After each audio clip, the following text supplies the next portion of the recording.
ঘুম থেকে লাফিয়ে উঠে দিলাম এক চিৎকার। ও আম্মু গো, আমাদের বাসার ছাদ ফুটা হয়ে গেল গো, এখন আমাদের রাস্তায় গিয়ে থাকতে হবে। চুপ, বাসার ছাদ ফুটো হয়নি, তোর উপর পানি ঢালছি। কেন? আমি তোমার কোন পাকা ধানে মই দিছি যে তুমি এত সকাল সকাল আমাকে ঘুম থেকে তুলছো? ঘড়ির দিকে তাকিয়ে দেখ তো কয়টা বাজে। তুমি আমাকে এই কথা বলার জন্য ঘুম থেকে তুললে? শয়তান ছেলে, কাল যে এসে বললি আমাকে আজ তোর অফিসে মিটিং থাকায় 9টা বাজে যেতে হবে, তা সেই খেয়াল আছে তোর? ঘড়িতে তাকিয়ে দেখ, 9টা 20 বাজে। কি 9টা 20? OMG, তুমি আমাকে আরো আগে কেন ডাকোনি? মানে আমার গুলু মুলু আম্মুটা রাগ করে না? আমি এখনই রেডি হচ্ছি বলেই ওয়াশরুমে ঢুকে গেলাম ফ্রেশ হতে। চলুন এবার পরিচয়টা বলি। এতক্ষণ যাকে ঘুম থেকে তুলতে বিশ্বযুদ্ধ হলো, ইনি হলেন গল্পের নায়ক তথা আমি নিজেই। আর আমার নাম হলো ফারহান আহমেদ শুভ। সবাই শুভ নামেই ডাকে। আমি দেখতে মাশাল্লাহ, গায়ের রং ফর্সা, আর খালুর ডিজাইন কোম্পানিতে জব করি। আব্বুর নাম দেলোয়ার, মায়ের নাম সাজেদা বেগম, গৃহিণী। চলুন গল্পে ফেরা যাক। ওয়াশরুমে থেকে রেডি হয়ে বাইরে এসে আম্মুকে বললাম, আম্মু আমি চললাম। নাস্তা করে যাবি না? এখন নাস্তা করতে বসলে হয়তো জবটাই হারাতে হবে, তার থেকে ভালো আমি অফিস রুম থেকে বসেই পিয়নকে ডেকে কিছু কিনে খাবো। তারপর আমি হাঁটা দিলাম বাসা থেকে।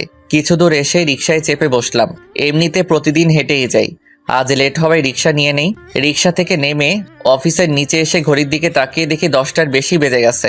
মাথার ভিতরে একটা চিন্তা শুরু হলো। গতকালকে স্যার সবাইকে বলেছিল আজকে নাকি সে ডিজাইন দিবে অফিসের নতুন বস নির্বাচন করে। আমি হব না এটা আমি নিশ্চিতভাবে জানি, কিন্তু কে এই নতুন বস এগুলো ভালোভাবে ভেবেই ভিতরে ঢুকলাম। আমি ভিতরে ঢুকে চারদিকে একবার নজর দিলাম, দেখলাম সবাই কাজ নিয়ে বিজি। তাই সোজা আমার কেবিনে চলে এলাম। কাজ করতে থাকলাম অফিসের। ল্যাপটপ নিয়ে যেই বসবো তখন আসিফ ভাই এসে বলল, শুভ ভাই, আপনাকে বস্তার রুমে ডাকছেন। আমি আর আসিফ ভাই একই ডিপার্টমেন্টের। আসিফ ভাইয়ের কথায় বুঝতে পারলাম কিছু একটা হতে যাচ্ছে।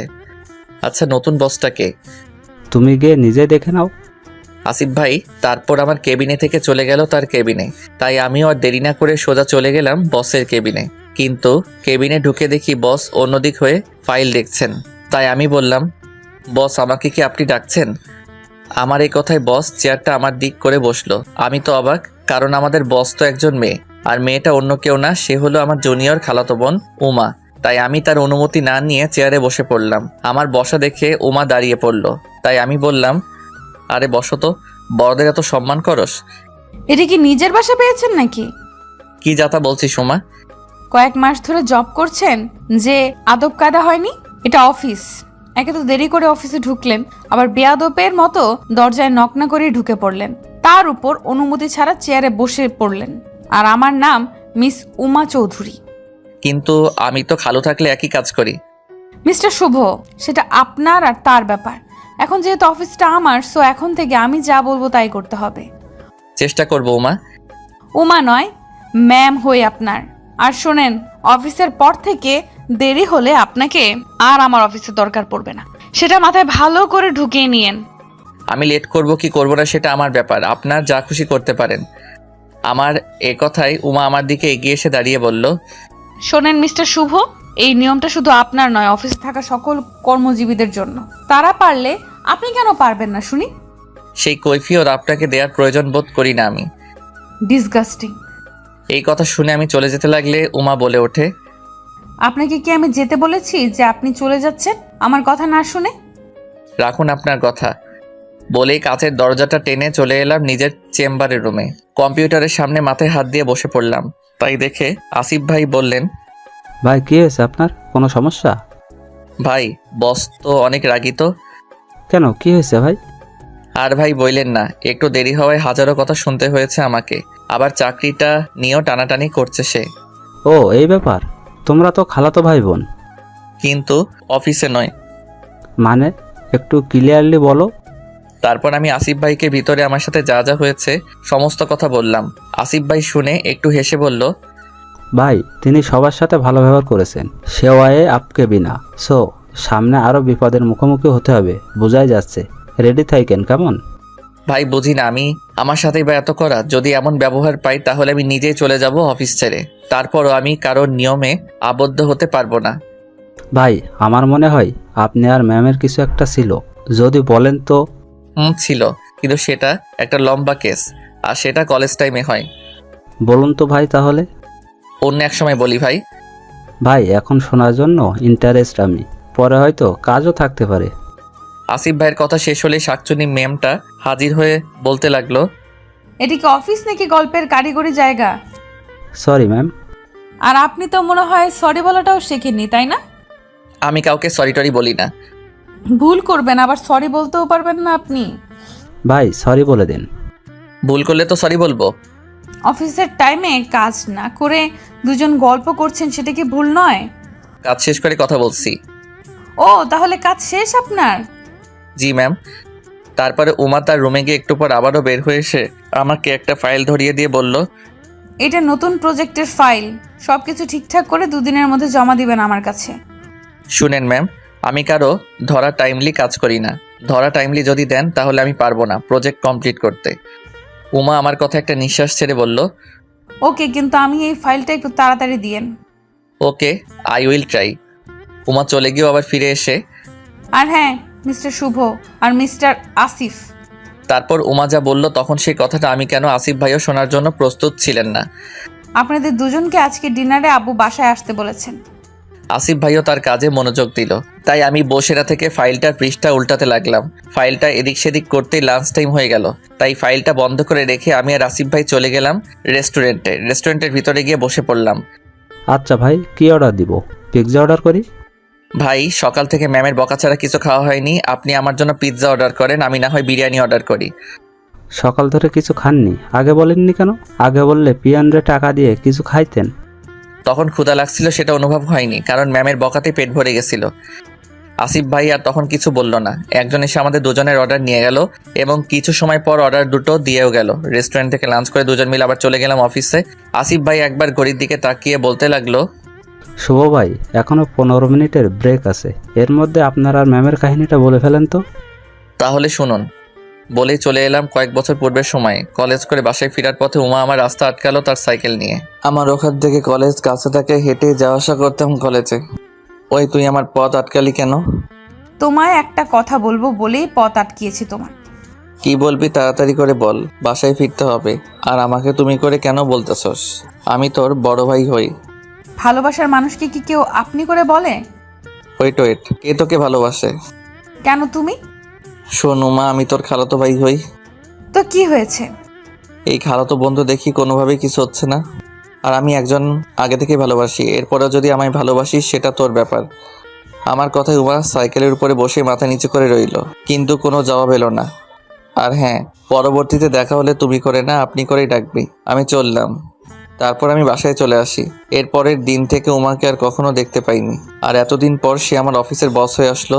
এখন সে নয়, আমাকেই তাকে ডাকতে হয় আপনি করে। সো স্যাড ভাই। তা সত্যি কি আপনি কাউকে ভালোবাসতেন তখন? দূর ভাই, আমি তো তখন উমার পিছু ছাড়ানোর জন্য বলেছিলাম। আচ্ছা ভাই, কাজ করেন, অফিস টাইম আবার এসে গেছে। আমি মোবাইলে টাইমলি দেখে কাজে মনোনিবেশ করলাম। ফাইলটা আরেকটু হাতাহাতি করে চলে এলাম বাসায়। ফাইলটা অফিসেই রেখে বাসায় এসে আমার ফেভারিট গিটারটা খুঁজতে লাগলাম। অনেক খোঁজাখুঁজি করেও গিটার পেলাম না। তাই আমি আম্মু কই তুমি? আম্মু তার রুম থেকে আস্তে আস্তে কথাগুলো বলল। কি হয়েছে? এভাবে চিৎকার চেঁচামেচি করছিস কেন? আমার গিটারটা না দেয়ালের সাথে রেখেছিলাম, সেটা কই গেল? ওটা তোর মামা নিয়ে গেছে। নিয়ে গেছে মানে? তোমার ভাই আমার গিটারটা কই নিয়ে গেছে? সেটা আমাকে জিজ্ঞেস না করে তোর মামুকেই ফোন দিয়ে জিজ্ঞেস কর।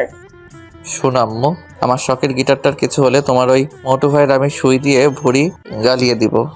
কি বললি তুই? তোর আজকে রাতের খাবার অফ, আর সেটা খাবে তোরই মোটু মামা। সমস্যা নাই, আমি খালার বাসায় যাব এবং সেখানেই খাবো। আচ্ছা, তাই কর। বলেই রেগে চলে গেল রুম থেকে। আমার আম্মু আমার মামাটাকে অনেক ভালোবাসে, আমিও বাসি, কিন্তু মাঝে মধ্যে আম্মুকে রাগিয়ে দেই। কিন্তু আমার থেকেও মামুর ভালোবাসা অনেক। নানু মারা যাওয়ার সময় আম্মুর ছোট ভাই মানে আমার মামুকে তার হাতে তুলে দিয়ে যান। আর নানি তো আগেই মারা যান। আমার আম্মুরা 2 বোন 1 ভাই। আর ভাইয়া হলো আমার থেকে 2 বছরের বড়, একটু মোটু, তারপরে বন্ধুর মতো থাকি আমরা। আমার মামার নাম রফিক। আমি জানি মামা এই সন্ধ্যায় কোথায় থাকে, তাই সেখানে যেতে লাগলাম সিঁড়ি বেয়ে। কিন্তু হঠাৎই সিঁড়িতে একটা মেয়েকে দেখতে পেলাম, আগে কখনো দেখিনি আমি। মেয়েটা দেখতে মাশাল্লাহ। আমি সিঁড়ির উপরের দিকে যাচ্ছি আর মেয়েটা নিচের দিকে নামছে। আর হঠাৎ করেই মেয়েটির পা পিছলে পড়ে যেই না যাবে তখনই আমি মেয়েটিকে ধরে ফেলি। দুজনের চোখাচোখি হতে লাগলো সিনেমার স্টাইলে। আর তখনই রফিক মামাও সেই স্থানে চলে এলো। মেয়েটাকে আমি ছেড়ে দিলাম আর মেয়েটি আমার ছাড়া পেয়ে মুক্ত পাখির নয় চোখ নামিয়ে চলে গেল নিচের দিকে। মেয়েটা চলে গেলে রফিক মামা বলল, কিরে ভাগ্নে, মেয়েটিকে দেখে ফিদাতিটা হয়ে গেলে নাকি? এরকম ভাবে তাকিয়ে আছিস? ওরকম কিছু না। বোঝা হয়ে গেছে। আচ্ছা মামা, মেয়েটা কোথায় থাকে আর আমাদের বাসার সিঁড়িতেই বা কি করছে? মেয়েটা এবং মেয়েটার আম্মু আব্বু এখানে থাকে, তোদের দোতলার ভাড়াটা হিসেবে। আমাদের বাসাটা দোতলা আর আমার পরিবার নিচতলায় থাকি। আর উপরের তলাটা আজকে ভাড়া দিয়ে দিছে আম্মু। এত কথা বাদ, আমার গিটার কই? ছাদে। আমি মামাকে সাথে করে ছাদে চলে এলাম। আচ্ছা মামা, তুমি বিয়ে কবে করবা? তোর বিয়ে খেয়ে তারপর। যদি আমাদের ভাড়াটিয়া মেয়েটাকে বিয়ে করিয়ে কেমন হবে? আচ্ছা, তোর আম্মুরে আজকেই বলে দিচ্ছি যে তুই এই মেয়েকে পছন্দ করছিস এবং বিয়ে করতে চাস। ধুর মামা, কথার কথা শুধু বললাম। তারপর আমি আর মামা কিছু সময় ছাদে আড্ডা দিয়ে চলে এলাম রুমে এসে একটা সুন্দর দেখে শার্ট প্যান্ট পরে রওনা হলাম খালার বাড়ি যাওয়ার জন্য। সন্ধ্যা, তাই হেঁটে না গিয়ে একটা রিক্সা নিলাম। মাঝ রাস্তায় রিক্সাটা একটু দাঁড় করালাম শোমার জন্য কিছু নেওয়ার জন্য। খালুদের বাসার কাছে এসে নেমে পড়ি রিক্সা থেকে। রিক্সাওয়ালা মামুর ভাড়াটা মিটিয়ে খালুদের বাসার কলিং বেল চাপলাম। আর একটু পর উমার ছোট বোন সোমা এসে দরজাটা খুলল। আর আমি দোকান থেকে আনা চকলেট দিয়ে দেই তোমাকে। সোমা খুশি মনে চকলেটগুলো নিয়ে চলে গেল ভিতরে। আমি দরজাটা লাগিয়ে ভিতরে ঢুকে পড়ি। ভিতরে গিয়ে দেখি আসিফ ভাই আর খালু কি যেন কথাবার্তা বলছে, তাই আমি সালাম দিলাম। আসসালামু আলাইকুম। ওয়ালাইকুম সালাম। দাঁড়িয়ে কেন? বসো। আমি আসিফ ভাইয়ের পাশেই বসলাম। আসিফ ভাই ফিসফিস করে বলল, শুভ ভাই, এখানেও দেরি? রাস্তা একটু দেরি হয়ে গেছে। এর মধ্যে খালু জোরে আওয়াজ করে সোমাকে ডাক দিল। সোমা খালুর কাছে এলে খালু বলল, সোমা, ওমাকে ডেকে আনো তো আম্মু। খালুর কথায় সোমা চলে গেল ওনাকে ডেকে আনার জন্য। একটু পর সোমা উমার হাত ধরে টানতে টানতে নিয়ে এলো। দেখতে পেলাম উমা একটা খুব সুন্দর ড্রেস পরেছে। আমাদের দিকে তাকিয়ে উমা বলল, কিছু বলবা আব্বু? শোনো, তুমি তো নতুন জয়েন করেছো অফিসে, হয়তো সব কিছু ভালোভাবে জানো না। তোমার খালাতো ভাই আর মিস্টার আসিফকে জিজ্ঞেস করলে সব বুঝিয়ে দিবে। ঠিক আছে আব্বু, আমি কি এবার চলে যাব? আচ্ছা যাও। উমা চলে গেলে খালু আমাদেরকে জিজ্ঞেস করলো, প্রথম দিন অফিসে কেমন কাটলো সবার? সবার তো কিছু জানি না, আমার তো 12 থেকে 13টা বাজিয়েছে। আমি এগুলো বিড়বিড় করে বলছি, তাই আসিফ ভাই আমাকে একটা আস্তে করে ধাক্কা দিল তার হাতের বাহু দিয়ে। কি বললা শুভ? আমি তো বুঝতে পারিনি। আমার বোন অনেক ভালো সামলাতে পারে অফিস, তাই বললাম। তাহলে ভালোই, আমার আর চিন্তা থাকলো না। এর মধ্যে খালুদের কাজের মেয়েটি এসে বলল, খাওয়ান দাওয়ান বেক রেডি। কাজের মেয়েটি বলেই চলে গেল। চলো ডিনার করা যাক। তারপর সকলেই চলে গেলাম খেতে ডাইনিং টেবিলে। খাওয়া দাওয়া শেষ হলে খালুর থেকে বিদায় নিয়ে চলে আসলাম বাসায় এসে ঘুমিয়েও পড়লাম। সকাল 7:30টায় ঘুম ভাঙলে চলে যাই অফিসে পৌঁছে মোবাইলে দেখি 9টার কাছাকাছি। অফিসের ভিতরে গিয়ে আমার চেম্বারে বসে টুকটাক কাজ করতে থাকি। অফিসের কাজ করতে করতে কখন যে কিবোর্ডের উপর মাথা রেখে ঘুমিয়ে পড়ি তা আমি নিজেও জানি না। অনেকক্ষণ সময় পর ঘুম ভাঙলে দেখতে পাই উমাকে। আমার চোখ খুলছে দেখে বলল, গুড মর্নিং। ঘুমটা ঠিক মতো হয়েছে আপনার, নাকি আরো ঘুমাতে হবে? উমার এ কথায় আমি নিজের ভিতরেই দোয়া দরুদ পড়তে থাকি। আর তখনই উমা চিৎকার করে বলল, অফিস থেকে ঘুমানোর জায়গা পাইছেন আপনি? কাজ তো একটা কাজও করেন না, আর অফিসে এসে ঘুমাচ্ছেন? বেতন তো শুধু শুধু দেয় অফিস কর্মকর্তা। চোখটা লেগে গিয়েছিল একটু। চোখ লেগে গেলে কফি খেয়ে নিতেন, নাকি অফিসের কফির বিলটা আপনি পে করেন? আর হবে না ম্যাম। আমার কথা শুনে চলে গেল রেগে মেগে উমা। সবাই তাকিয়ে রইল আমার দিকে। আমি ধমক দিয়ে বললাম, আমি কি চিড়িয়াখানার বান্দর? সবাই এরকমভাবে কেন তাকিয়ে আছেন? কাজে মন দেন সবাই। আমার এ কথায় সবাই কাজের দিকে মনোযোগ দিল। তারপর আমি আসিফ ভাইকে বললাম, ভাই ম্যাম এসেছে, আমাকে কেন ডাকেননি? শুভ ভাই, আমার বাথরুমে চাপ ছিল বলে চলে যাই সেখানে, আর এসে দেখি আপনি ঘুমিয়ে গেছেন আর উমা ম্যাম আপনার দিকে তাকিয়ে আছে। তাহলে বলুন তো আমি এতে কি করতে পারি? এতে তো আর কিছু করার নাই। অতপর আসিফ ভাই কাজে মন দিলেন। এতগুলো বকা খাওয়ার পর আর চোখে এক ফোঁটাও ঘুম আসলো না। নিয়মিত কিছু কাজ সেরে বাসায় চলে আসি। বাসায় এসে দেখি রফিক মামা টিভি দেখছে। আমাকে চুপচাপ রুমে চলে যেতে দেখে সেও টিভিটা বন্ধ করে আমার রুমে এলো পিছু পিছু। আমি সোজা বিছানায় বসে বোর্ড খুলে মোজাটা খুলতে লাগলাম, আর তখনই মামা বলল, কিরে, তোর মুখ এরকম শুকনো শুকনো লাগতেছে কেন? কিছু কি হয়েছে? না কিছু হয়নি। তাহলে এমন মন মরা কেন তোর? ঘুম আসছে তাই হয়তো। তাহলে তুই ঘুমা, আমি না হয় পরে তোর সাথে কথা বলবানি। কি কোনো জরুরি কথা আছে কি মামা? তেমন জরিলেও না, তুই ঘুমা। আচ্ছা। আমি মোজাটা খুলে রেখে ঘুমিয়ে পড়ি। 2 ঘন্টা পর। ওই শুভ, ওঠ। কি হয়েছে? আরে এখন সন্ধ্যা, আর সন্ধ্যায় কেউ ঘুমায় কি? আর তার মধ্যে তোর আম্মু তোকে ডাকছে। মামার কথায় আমি উঠে হাত মুখ ধুয়ে আম্মুর কাছে চলে গেলাম। কি হয়েছে আম্মু, তুমি নাকি ডাকছো? হ্যাঁ, ডাকছি। কেন ডাকছো? এই নে, বিরিয়ানি আছে, এগুলো আমাদের ভাড়াটিয়াদের দিয়ে আয়। আম্মু দুজনের মতো প্লেটের বিরিয়ানির বাটিটা আমার হাতে ধরিয়ে দিয়ে, এই জন্য আমার ঘুম ভাঙিয়েছো? হ্যাঁ, এজন্যই। তোমার ভাইকে বললি তো সেই দিয়ে আসতো। ঠিক আছে, কিন্তু ওর একটা প্রেস্টিজ আছে। আর আমার প্রেস্টিজ নাই বুঝি? এত কথা বাদ দিয়ে যা বলছি তাই কর, তা না হলে। আর বলতে হবে না, আমি যাচ্ছি। তারপর ভদ্র ছেলের মতো কোনো উপায় না পেয়ে বিরিয়ানির বাটিটা নিয়ে ভাড়াটিয়াদের দরজার কলিং বেল চাপ দিলাম। দরজাটা খুললো সেই সিঁড়িতে ধাক্কা খাওয়ার মতো মেয়েটি। আমাকে দেখে বলল, আরে আপনি? আমাকে চিনেন বুঝি? চিনবো না কেন? আপনি তো বাড়িওয়ালা আঙ্কেলের ছেলে। আর কিছু জানো? না, কিন্তু জেনে নেব। ভেতরে আসেন। মেয়েটির কথায় আমি ভিতরে গিয়ে বিরিয়ানির বাটিটা এগিয়ে দিলাম। মেয়েটি বাটিটা টেবিলের উপর রেখে আবার চলে এলো আমার কাছে। বসুন না। মেয়েটির কথায় আমি বসে পড়লাম সোফায়। আন্টি কই? আম্মু আব্বু তো একটু বাইরে গেছে, একটু পরেই চলে আসবে। ও আচ্ছা, আপনার নাম কি? আমি মিষ্টি। আপনার নামের মতোই আপনি মিষ্টি আছেন। ও রিয়েলি? হুম। আর আপনার? আমি ফারহান আহমেদ শুভ। Nice name. আপনি কি রিলেশন করেন? হঠাৎ এ কথা কেন? এমনিতেই জিজ্ঞেস করলাম। না, আমি রিলেশন করি না, তবে তবে কি? আমি বিবাহিত। এই কথা শোনার পর আমার আর কোনো কথা বলার ইন্টারেস্ট রইল না। আচ্ছা আপু, আমি এখন চলি বলেই দিলাম দরজার দিকে দৌড়, এবং চলেও এলাম বাইরে। সিঁড়ি দিয়ে উপর থেকে নামছি, তখনই আঙ্কেল আর আন্টির সাথে দেখা হলো। বাবা, তুমি হাঁপাতে হাঁপাতে কই যাচ্ছ? আপনাদের রুম থেকেই। আমার এই কথায় আঙ্কেল আর আন্টি একে অপরের দিকে তাকালো এবং বলল, আমাদের মেয়ের সাথে কি আবল তাবল করছো? আমি পড়লাম গ্যারার তলে। কী সব আবল তাবল বলছেন? আম্মু আপনাদের জন্য কিছু খাবার পাঠিয়েছে, তাই দিতে আপনাদের রুমে গেছিলাম। কথাগুলো বলেই সেখান থেকেও দৌড়ে চলে এলাম নিচতলায় আমাদের রুমে। নিজের রুমের দিকে যাচ্ছি, তখন আম্মু ডেকে বলল, শুভ, এত দেরি করলি কেন? আয়, বিরিয়ানি খেয়ে নে, তা না হলে ঠান্ডা হয়ে যাবে। আমি তাকিয়ে দেখলাম আম্মু তার ভাইকে বিরিয়ানি বেড়ে দিচ্ছে। তাই আমি ওয়াশরুম থেকে হাতটা ধুয়ে ডাইনিং টেবিলে মামার পাশের চেয়ারে বসলাম। তারপর আম্মু আমার প্লেটেও দিল বিরিয়ানি। অনেক ভালো হয়েছে আজকের বিরিয়ানি। খাওয়া দাওয়া শেষ করে এশারের দিকে তাড়াতাড়ি শুয়ে পড়লাম বেডে, আর ঘুমিয়েও যাই। সকাল হলে চলে গেলাম অফিসে, কিন্তু মনে কোনো রকম শান্তি লাগলো না, তাই ল্যাপটপেই গেম খেলতে লাগলাম। কিছুক্ষণ পর হঠাৎই পিয়নের আগমন ঘটলো আমার রুমে। কিছু বলবেন?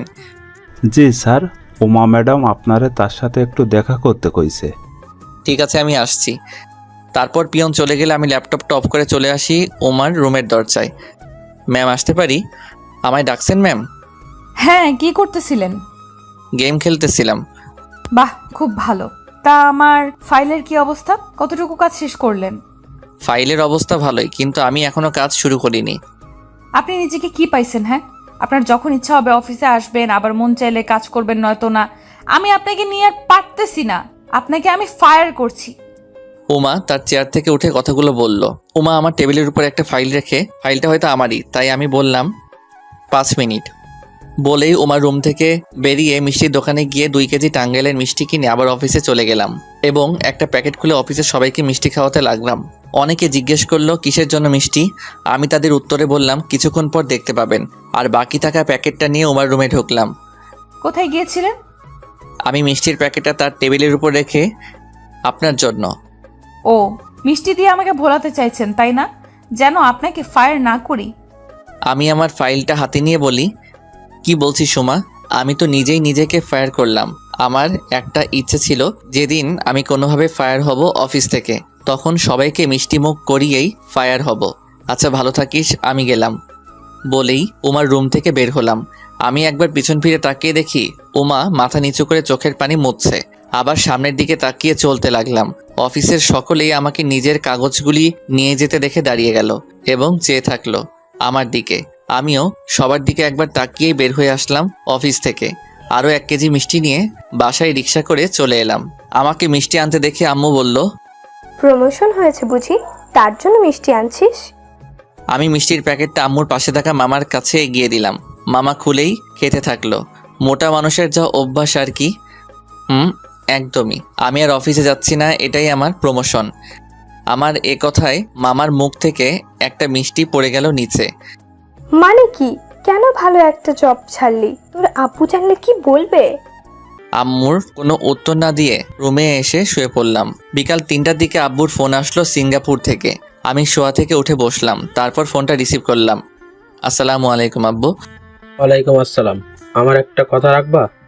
ছোটবেলা থেকে তোমার কোন কথাটা রাখিনি? আব্বু বলেন, রাখবো। এখন তুমি বিয়ে করে নাও, তা না হলে পরে বিয়ে করার বয়স পাইবা না। কিন্তু আমি তো এখন বেকার। তো কি হয়েছে? একটা গেছে জব, আর একটা আসবে। এখন তোমার বিয়ে করার উপযুক্ত সময়। ঠিক আছে আব্বু, কিন্তু আমি মেয়েটিকে দেখতে পারবো না। আপনার পছন্দ মতোই বিয়ে হবে। অনেক খুশি হলাম।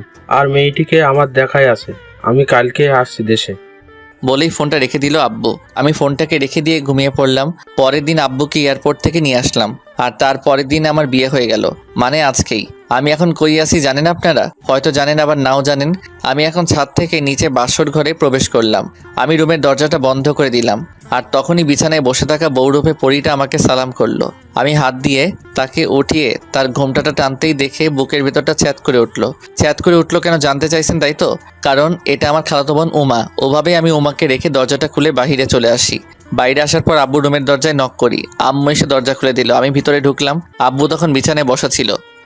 এত রাতে এখানে কেন তুই? আব্বু আমার বউকে। কেন উমা? সেটা তুমি আমাকে আগে বলনি কেন? তুই জানতে বা দেখতে চাসনি, তাই বলিনি। আমি উমাকে আমার বউ মানি না। তুই না মানলে নাই, সর আমার রুম থেকে, সকালে অনেক কাজ আছে। কি আর করবো, আব্বুর এরকম ধমকের ন্যায় কথার মাঝে কোনো কথা না বাড়িয়ে আব্বুর রুম থেকে বেরিয়ে এলাম। আমাদের বিয়েটা এমনভাবে হয়েছে যে আমি বুঝতেই পারিনি এটা আমার খালাতো বোনের সাথে বিয়ে হয়েছে।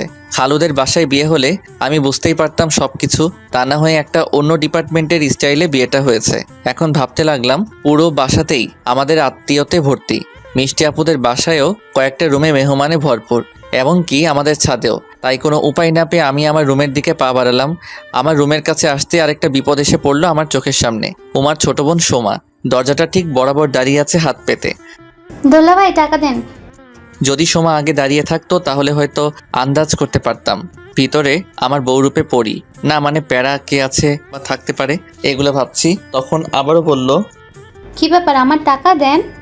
তোমার টাকা মানে? তোমার থেকে তো আমি ধার হাওলাত কিছুই নেইনি, তাহলে কিসের টাকা?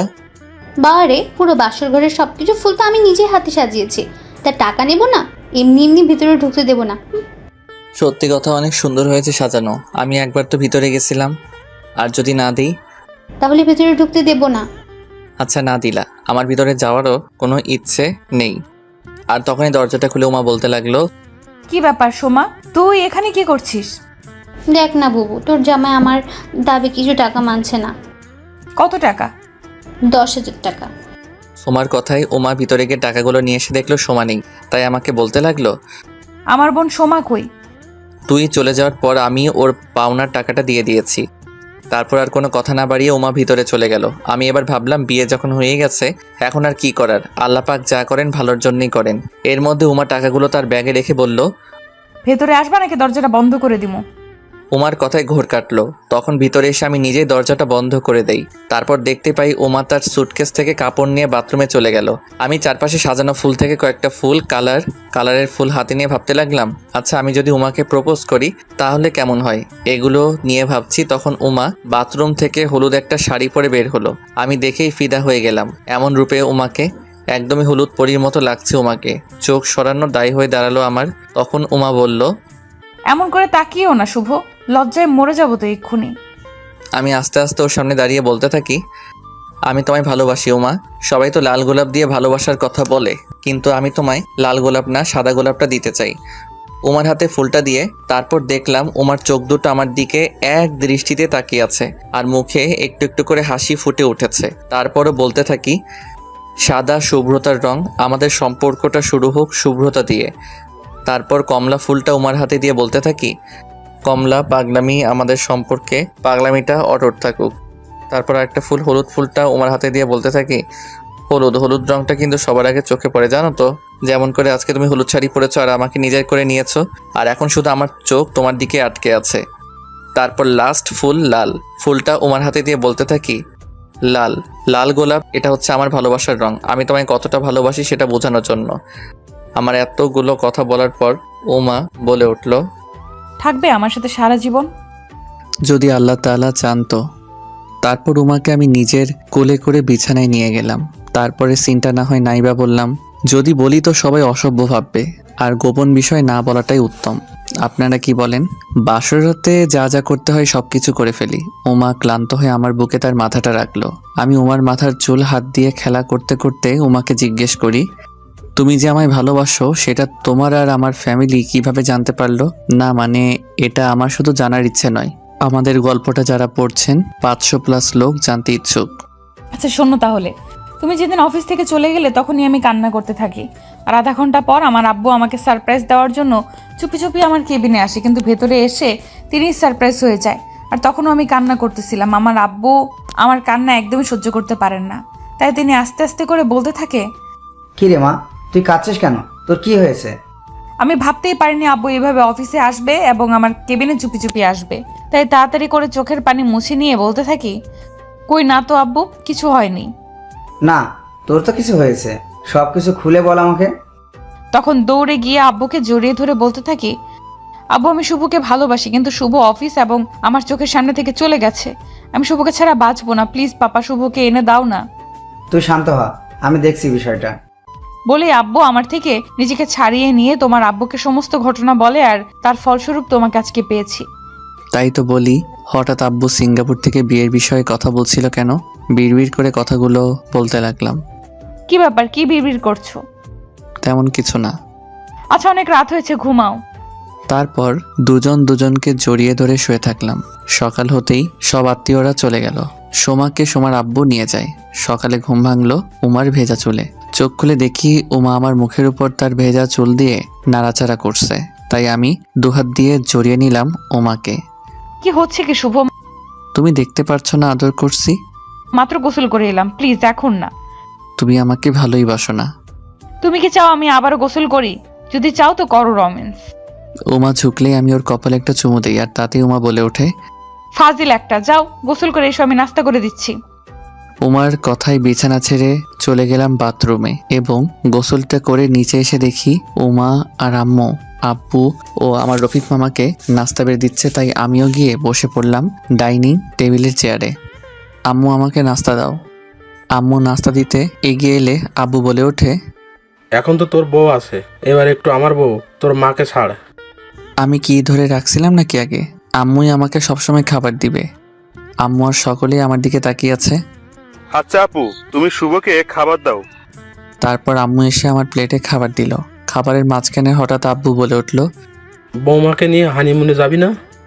শুনো আব্বু, ওসব হানিমুন টানিমুন শুধু ফিল্মে হয়, বাস্তব জীবনে না, তাই আমি যাব না। আমার এই কথায় আব্বু আর কিছু বলল না। খাওয়া দাওয়া শেষ হলে রুমে এসে শুয়ে পড়ি। আর কিছুক্ষণ পর উমা কাজ টাজ শেষ করে চলে এসে আমার বুকে রাতের মতো করে শুয়ে পড়ল। আমি বুঝতে পারলাম উমা কিছু বলবে। তুমি কি কিছু বলবা? তোমার নাম কিন্তু অফিসের খাতা থেকে বাদ দেইনি, তুমি চাইলে অফিস করতে পারো, না করলেও কোনো সমস্যা নেই। আচ্ছা, ভেবে দেখব। তারপর আমি আর উমা ঘুমিয়ে গেলাম। বিকেলের দিকে ঘুম হঠাৎ ভেঙে গেলে দেখি পাশে উমা নেই। তারপর চেয়ে দেখি ড্রেসিং টেবিলে উমা সাজুগুজু করছে। আমি শুয়ে শুয়েই এক মাথার নিচে দিয়ে বললাম, কোথাও কি যাচ্ছ তুমি? আব্বু আম্মু ও সময় এসেছে আমাদের নিয়ে যেতে। আমি তো যেতে পারবো না, তোমার ইচ্ছে হলে তুমি যেতে পারো। আর তখন উমা দাঁড়িয়ে যা বলে তাতে আমি উমা আর আমার খালাতো বোনের মধ্যে অনেক তফাৎ খুঁজে পাই। কারণ উমা বলল, তোমার ছাড়া আমি যাব না। আচ্ছা উমা, তুমি কি উমা নাকি? না তো, আমি হচ্ছে তোমার ওয়াইফ। তারপর আর কোনো কথা বাড়ালাম না আমি। খালা খালু সহ সোমা চলে গেল সন্ধ্যার দিকে তাদের বাসায়। আমি সত্যি দেখলাম উমা যাবেই না। ওর আম্মু একবার জিজ্ঞেস করছিল যে কেন যাবে না, তার উত্তর হিসেবে উমাও বলে দিছে যে অন্য কোনো দিন যাবে। সেদিন ওভাবে কেটে গেলে পরের দিনই তাড়াতাড়ি ঘুম থেকে উমাকে না জাগিয়ে দিয়েই অফিসে চলে গেলাম। জাগালের অফিসে যেতে দিত না পাগলিটা। হেঁটে হেঁটে অফিসে চলে এলাম। অফিসে গিয়ে সোজা আমার কক্ষে চলে গেলাম। অফিসের লোকেরাও কানাকানি করলো যে বিয়ের একদিন পরেই স্যার বাসা ছেড়ে অফিসে চলে এসেছে। কয়েকজনেরা তো এটাও বলে যে হয়তো ম্যাম তাকে খুব করে জ্বালাতন করছে 2 দিনে, তাই বাধ্য হয়ে অফিসেই চলে এসেছে। আমি তাদের কথায় কান্না দিয়ে আমার সেই আগের ফাইলটা কমপ্লিট করতে লাগলাম। ফাইলটা আমার টেবিলেই ছিল। এর মধ্যে আসিফ ভাই চলে এলো। তার সিটে বসে আমাকে দেখে বলতে লাগলো, কি ব্যাপার শুভ সাহেব, কেমন কাটলো বিয়ের দিন? ওই মিয়া, আমাকে সাহেব বলেন কেন? আরে ভাই চেতেন কেন? ম্যামের বাবা পটল তুললে তো, এরপর আপনিই তো সাহেব হবেন। পটল কি? আরে ভাই সেটাও বুঝেন না? পটল হলো ওপরের টিকিট। সেটা পরের কথা। আর বিয়ের দিন খুব ভালো কাটছিল, যা বলে বোঝাতে পারবো না। আচ্ছা তাহলে তো খুবই ভালো। আগের সেই ফাইলটা নাকি এটা? হ্যাঁ আসিফ ভাই। ওকে, কাজে তাহলে আর ডিস্টার্ব করব না, আপনি করুন কাজ। তারপর আমি কাজে মনোযোগ দিলাম। সেদিন 5 ভাগের 1 ভাগ ফাইলটার কাজ সেরে বাসায় নিয়ে এলাম সাথে করে। বাসায় এসে কলিং বেল চাপলাম। তার 2 সেকেন্ড পরেই উমা এসে দরজা খুলে দিল এবং একসাথে কয়েকটা প্রশ্ন ছুড়ে দিল আমার দিকে। সারাদিন কই ছিলা? ফোন কেন বন্ধ? আমাকে বলে যাওনি কেন? আমি কত চিন্তা করছি তুমি জানো? উমা এক নিঃশ্বাসে সবকিছু বলল। আমি উমার সাইড কাটিয়ে রুমে চলে এসে ফাইলটা বিছানায় রেখে বোর্ডটা খুলে ফেললাম। আর ওদিকে উমা দরজাটা বন্ধ করে রুমে এলো। দুপুরে কিছু খাইছো?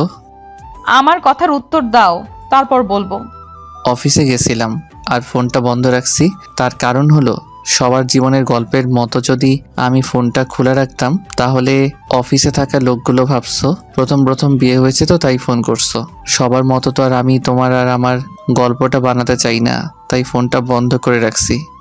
সেটা না হয় হলো, সকালে তো আমায় বলে যাইতা। হ্যাঁ, আমি তোমায় জাগিয়ে তুলি তখন, আর অফিসে আমায় না যাইতে দাও। আর কখনো এমন করবা না শুভ, প্লিজ। উমার কাণ্ড দেখে আমি বিছানায় বসা থেকে হাত দিয়ে উমাকে বিছানায় তুললাম। ঠিক আছে, তবে একটা শর্তে। কি শর্ত? অফিসে থাকাকালীন সময় একবারও ফোন দেওয়া যাবে না। ঠিক আছে, দিব না। চলো না, সকাল থেকে কিছুই খাইনি আমি। তাহলে চলো, আজ না হয় আমরা দুজন রেস্টুরেন্টে যাই। ঠিক আছে। তারপর আমি আর উমা আব্বু আম্মুকে বলে বেরিয়ে পড়লাম। আমি উমাকে বলেও রিক্সাতে উঠাতে পারিনি, ও নাকি হেঁটে হেঁটে যাবে। তাই কি আর করার, উমার সাথে কথা বলতে বলতে চলতে লাগলাম। আমরা দুজন হাঁটছি। তখন আসিফ ভাইকে একটা মেয়ের সঙ্গে হাঁটতে দেখে আমরা দুজনেই আসিফ ভাইয়ের সামনে গিয়ে দেখতে পাই, আরে এটা তো উমাদের অফিসের ম্যানেজমেন্টের মেয়েটা, আর তার নাম তুলি। আমাদের দেখে ভূত দেখার মতো চেয়ে থাকলো দুজনেই। কি ব্যাপার আসিফ ভাই, তুলি ম্যাডামের সাথে কই যাচ্ছেন? না মানে একটু সামনেই। তা সামনে কই? একটা মুভি রিলিজ হয়েছে, সেটাই দেখতে। আচ্ছা যান, আর হ্যাঁ বিয়েটা করে নিয়েন তাড়াতাড়ি, তা না হলে পরে তুলির বিপদ হয়ে যেতে পারে। ঠিক আছে ভাই। তারপর আমি আর উমা ওদের সাইড দিলাম। ওরা চলে গেল। উমাকে নিয়ে পাশের রেস্টুরেন্টে খাওয়া দাওয়া করে বাসায় চলে এলাম। এভাবেই কয়েকদিন চলে গেল। সকালবেলায় আমি অফিসে যাওয়ার জন্য রেডি হচ্ছি, তখন উমা আমাকে বলল, তোমার অফিসে যেতে খুব কষ্ট হয় তাই না? হঠাৎ এ কথা বললা কেন? আব্বু তোমাকে বাইক গিফট করতে চাচ্ছে, তুমি প্লিজ না করো না। শোনো উমা, আমি খালুর কাছ থেকে কিছু নিতে পারবো না। তাকে বলে দিও আমি টাকা জোগাড় করে নিজেই কিনে নিব। তুমি রেগে যাচ্ছ কেন? আমি না করে দিবানি। তারপর উমার কপালে একটা চুমু দিয়ে কমপ্লিট ফাইলটা হাতে নিয়ে বেরিয়ে পড়লাম। অফিসে চলে গেলাম। অফিসের বসের কেবিন ফাইলটা জমা দিয়ে আমার কেবিনে এসে ল্যাপটপের ভিতরে কিছু কাজ করতে লাগলাম।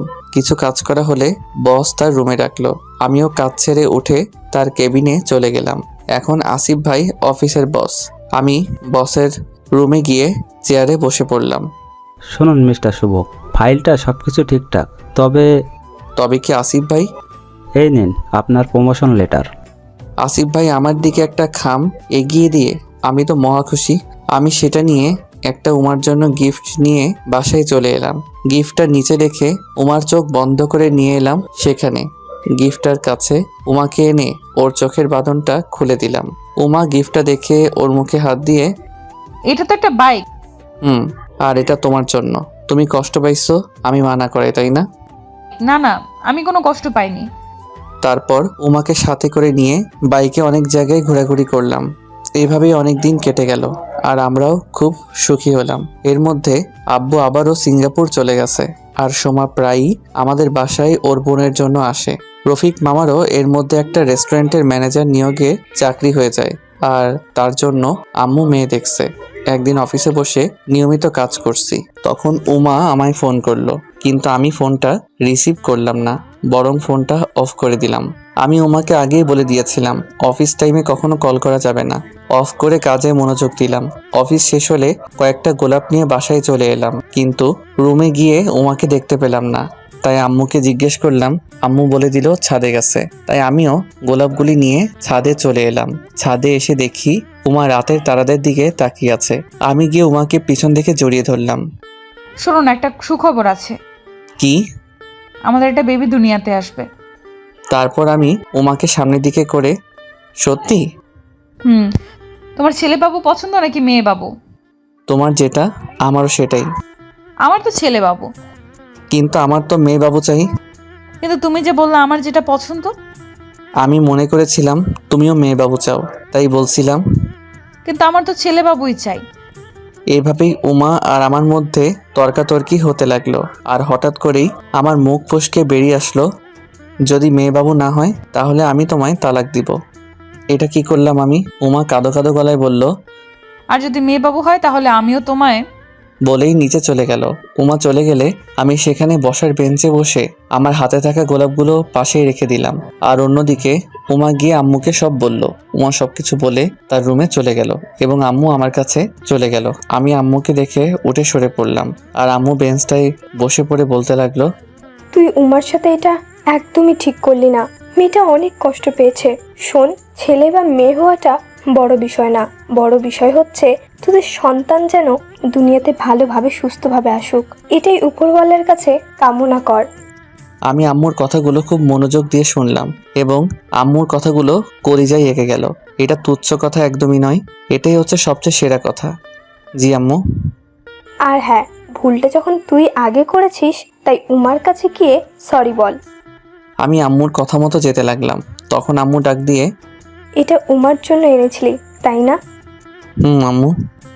তারপর আমি আম্মুর হাত থেকে ফুলগুলো নিয়ে নিচে রুমে চলে গেলাম। রুমে এসে দেখি উমা বিছানায় জড়সড় হয়ে কাঁদছে। আমাকে দেখে উমা তার হাত দিয়ে চোখগুলো মুছছে। আমি উমার কাছে গিয়ে, শুনো না, আই এম সরি প্লিজ। কিন্তু উমা কোনো কথা বলল না, আবারও উল্টো দিকে বসলো। আমি বিছানায় উঠে ওর মুখটা দুহাত দিয়ে ধরে দেখি চোখগুলো লাল টমেটোর মতো লাল হয়ে গেছে। আল্লাহ আমাদের ছেলে বা মেয়ে সন্তান দেয়, আমরা একজনকে না চেয়ে চাইব আল্লাহ তাআলা যেন আমাদের সন্তানটাকে সুস্থভাবে দুনিয়াতে আনেন, চাই সেটা ছেলে বা মেয়ে হোক না কেন। সত্যি। সত্যি। এরপর এভাবেই আমাদের জীবন কাটতে লাগলো আর আমাদের টুইন বেবি হলো, তাও যমজ, একজন ছেলে আর একজন মেয়ে। আমাদের পরিবার আর আমরাও অনেক হ্যাপি হলাম। দোয়া করবেন আমাদের জন্য।